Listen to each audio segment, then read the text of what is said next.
I will now give the floor to our incoming COP28 presidency, Dr. Sultan Al-Jaber, to provide your reflections on today's discussions. Dr. Sultan. Excellencies, colleagues, and friends, it is indeed a great pleasure to be with all of you here today. And allow me first to start by thanking Secretary General Guterres and his team for conducting such a timely summit and for convening us here in this very important platform. Allow me also to take advantage of this opportunity to thank the moderators for their commitment, dedication, and hard work throughout today's sessions. Being here in this chamber, it is impossible not to be inspired. For nearly 80 years, the United Nations has brought the world together around the principles of peace, security, and human dignity on a healthy planet. Its founders urged the world to think beyond borders, beyond politics, and beyond our own lifetimes. And today, in the face of climate change, I urge all of you to reaffirm those same principles. Climate change is our common enemy, and we must unite to fight it. At the recent report on the global stocktake,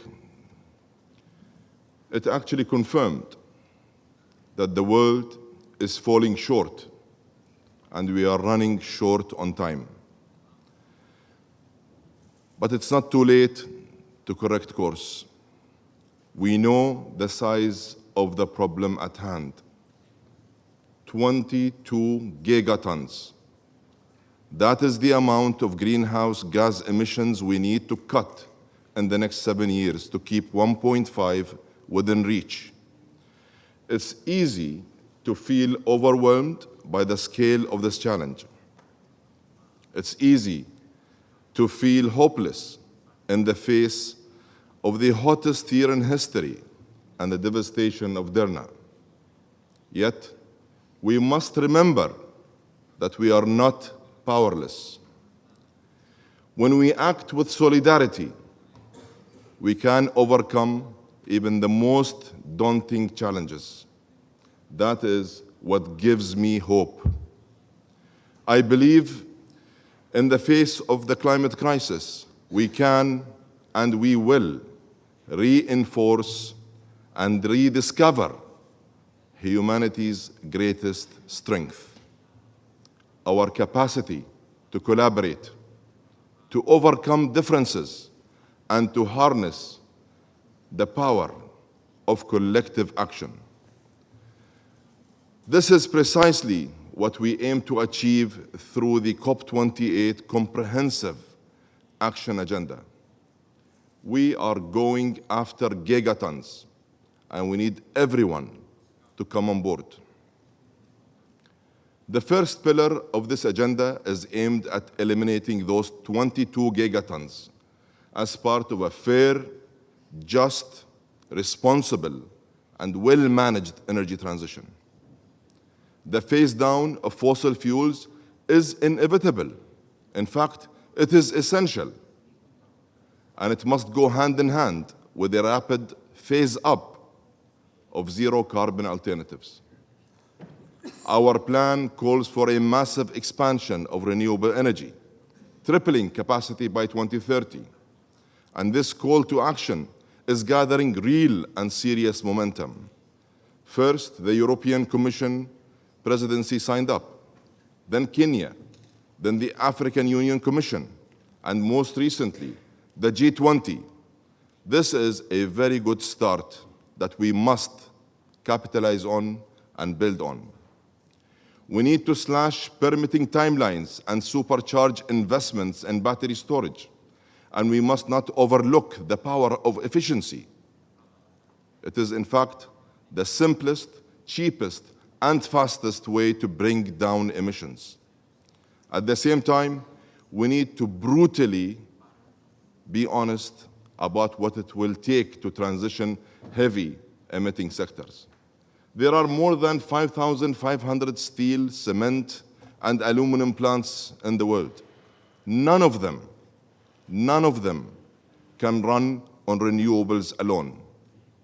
Hydrogen can and should help if governments set smart policies to bring costs down, scale up technologies, invest in the scaling up of infrastructure, and put unifying market standards and specifications in place. And as we build an energy system free of all unabated fossil fuels, including coal, we must rapidly and comprehensively decarbonize the energies we use today.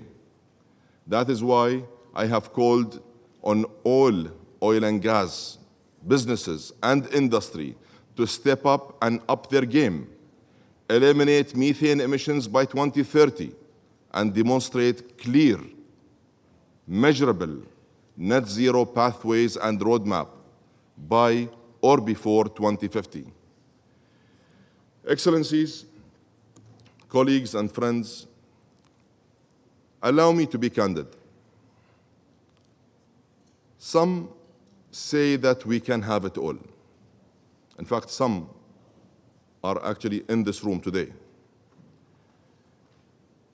Zero carbon economic growth with no upfront costs. That is something I cannot comprehend. There is a cost either way. We must be honest and sober about this very important fact, and we must accept to come to terms with realities. We need to stop misleading this world. We must be honest, and we must do it right. We all know that this is going to cost trillions. In fact, between $4 and $5 trillion annually. It will mean we will have to make some tough choices. But doing nothing or not doing enough will dramatically come at greater costs in human life and socio-economic development. And that's why I have been consistently calling for a pro-climate and pro-growth approach. This makes fixing climate finance a critical success factor. This must be the year that the $100 billion pledge is finally fulfilled and delivered. And we must go much further. If we are to unlock trillions, we need to unleash the full potential of private capital. To do this, we need to reform outdated international financial institutions. We must recapitalize their balance sheets and unlock more concessional finance. In short, we need to create an ecosystem where finance is made more available, more accessible, and more affordable. And this brings me to my third pillar. Over the past 10 months, I have seen firsthand that climate action is primarily about people, about lives and livelihoods. From the young entrepreneur I met in Nairobi to the bright young students of Bangladesh, from the indigenous community leaders of the Amazon to the shop owners here, right here in New York City, people everywhere want the same thing.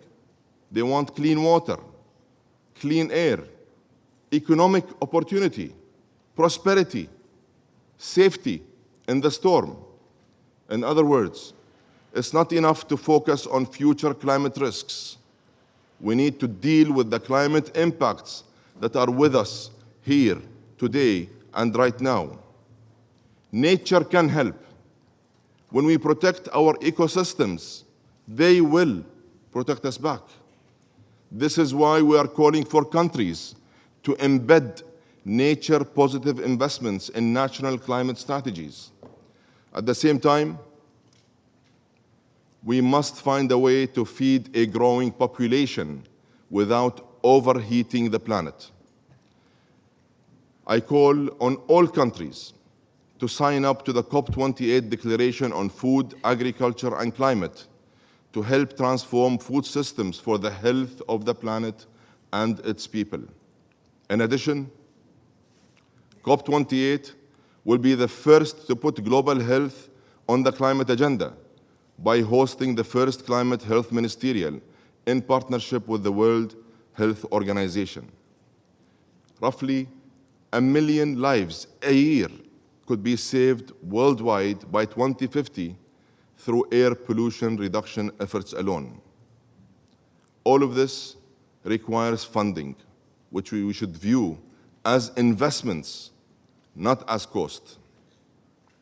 That is why we are calling on all countries to help and to advance and to progress and to double adaptation finance by 2025, replenish the Green Climate Fund, and help operationalize the fund for loss and damage with real and early pledges.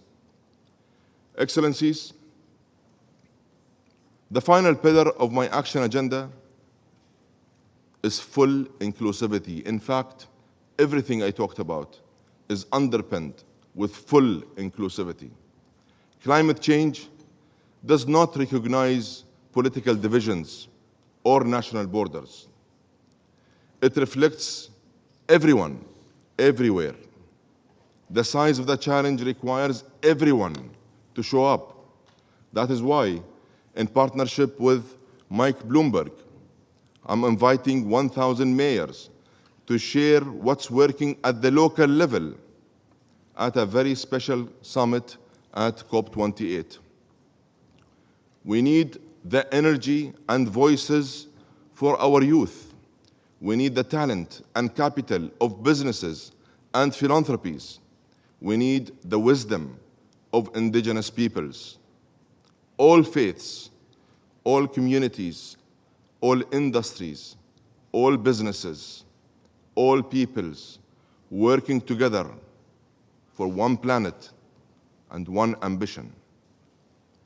Colleagues, I want everyone who intends to come to COP28 to come with hope, to come with optimism and the will to deliver real, actionable, tangible results. Together, let's turn pledges into projects, and let's turn ambition into action. Let's be brave, and let's be bold. Let's go after the gigatons, not each other. Let's activate a truly global response to the global stocktake. And let's unite, let's act, and let's deliver. I thank you all.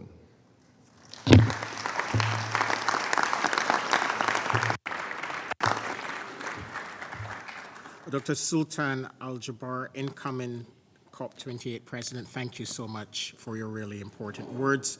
You spoke about the voices of young people, and before giving the floor to the Secretary General to close his Climate Ambition Summit, I now give the floor to Vishal Prasad from Fiji to give the perspective of young people.